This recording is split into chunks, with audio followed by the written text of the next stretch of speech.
Have you ever wondered why large buildings use two chilled water pumps instead of one? What exactly is the difference between a primary pump and a secondary pump?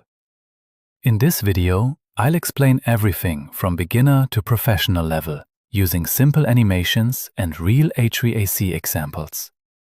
By the end, you'll understand how chilled water systems work, why they save energy, and how to troubleshoot them like an HVAC technician. Safety disclaimer. This video is for educational purposes only. Always follow your company's safety procedures and lockout/tagout requirements before working on HVAC equipment. Maintenance should only be performed by trained personnel. Chapter 1. Introduction to Chilled Water Systems. Before understanding the pumps, let's understand the chilled water system. Large buildings such as hospitals, airports, hotels, shopping malls, universities, and office towers are too large for split air conditioners. Instead, they use a central chilled water system. The system consists of chiller, primary pump, secondary pump, AHUSFCUS, cooling tower, water-cooled systems, expansion tank, control valves. The chiller cools water to approximately 6 to 7 degrees Celsius, 42 to 45 degrees Fahrenheit. This chilled water travels through the building and absorbs heat from the rooms before returning to the chiller at about 12 degrees Celsius, 54 degrees Fahrenheit. Chapter 2. What is the primary pump? The primary pump is dedicated to the chiller. Its only responsibility is to maintain the correct water flow through the evaporator. Without proper flow, the evaporator can freeze. The chiller may trip on low flow protection. Cooling efficiency decreases. Equipment damage may occur. Think of the primary pump as the heart protecting the chiller. Primary pump functions: maintains minimum evaporator flow, protects the chiller, provides stable water circulation, usually operates at constant speed. Chapter 3. Primary pump water flow. The chilled water flows like this: primary pump to chiller, evaporator to decoupler, pipe to, back to primary pump. Notice that this loop is very short. It does not send water throughout the building. Its job is simply keeping the chiller supplied with the correct flow. Chapter 4. What is the secondary pump? The secondary pump serves the building. After water leaves the decoupler, the secondary pump distributes chilled water to air handling units, AHUS, fan coil units, FCUS, cooling coils. As building demand changes, the secondary pump adjusts its speed. Unlike the primary pump, it is usually controlled by a variable frequency drive, VFD. Chapter 5. Secondary pump functions. The secondary pump supplies chilled water throughout the building, responds to cooling demand, saves electrical energy, maintains pressure, adjusts water flow automatically. The more cooling required, the faster the pump operates. Chapter 6. The decoupler pipe, hydraulic separator. One of the most important components is the decoupler. It connects the primary loop and secondary loop while allowing each to operate independently. Why is it needed? Without it, pump interference occurs. Chiller flow becomes unstable. Water balancing becomes difficult. Chiller trips become more common. The decoupler stabilizes the entire system. Chapter 7. Low cooling load operation.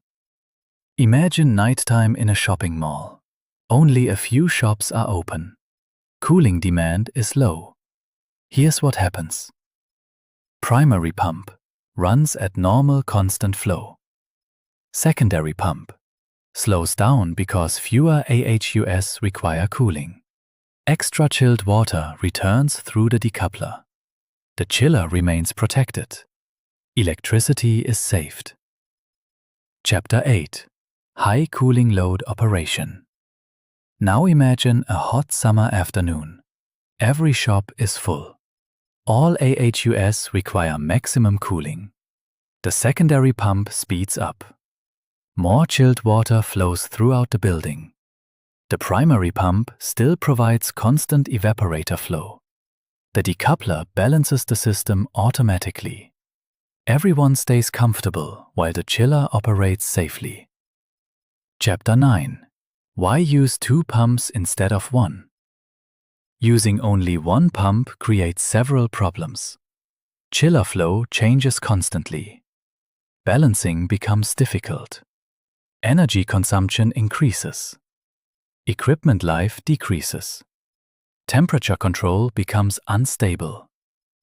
Using separate primary and secondary pumps provides stable chiller operation, better temperature control, lower operating costs, higher efficiency, longer equipment life. Chapter 10. Variable Frequency Drive, VFD. Most secondary pumps use VFDs. Pressure sensors monitor system pressure. When cooling demand decreases, pump speed decreases. Flow decreases. Power consumption drops dramatically. Because pump power varies approximately with the cube of speed, even a small reduction in speed can produce large energy savings. Chapter 11. Real building example. Imagine a hotel with 1 500-ton chiller, 1 primary pump, 2 secondary pumps, 20 AHUS, 50 FCUS.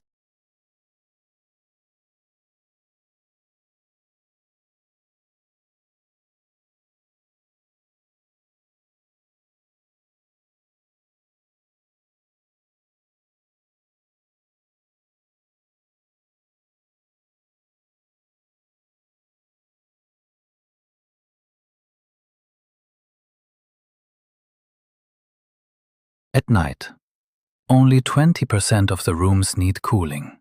The secondary pump slows down. The primary pump maintains chiller flow. Energy consumption drops significantly.